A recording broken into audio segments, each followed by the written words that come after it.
She shot a man, then burned his house down in order to try to cover it up.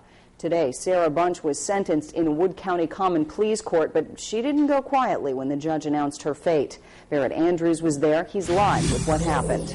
Well, during the prosecution's statements, Bunch rolled her eyes, rolled her head around, and just started to speak, usually quickly quieted by her lawyer.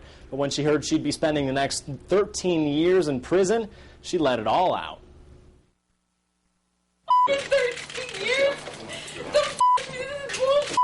Sarah Bunch is rushed out of the courtroom as Judge Alan Mayberry calls a recess to let things settle down. Her screaming and cursing echoed even outside, while the sentence and subsequent outburst upset her family and friends, too. Guys, I want to tell you something. I've had it. But the court constable put a quick end to that. In court today, Bunch claimed that back on December 8th, 2008, 60-year-old Robert Porter sexually assaulted her, and she thought he might even kill her. So she shot him twice in the head in self-defense because, as she put it, she's not a murderous person. The prosecution said she then waited a half hour, came back, and tried to burn his Northwood house down. Firefighters stumbled across Porter's body while knocking down flames. I really was a good person. I had 2 jobs.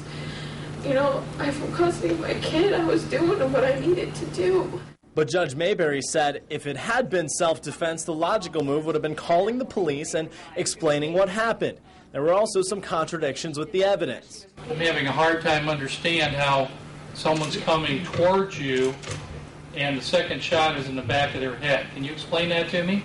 Mayberry had to ask about this several times before Bunch said Porter turned his head.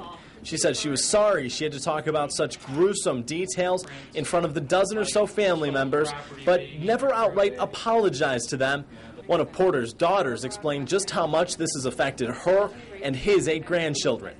The last and certainly the most vivid memory his grandchildren have of him is him laying dead in a casket over a senseless and, to them, confusing act of violence.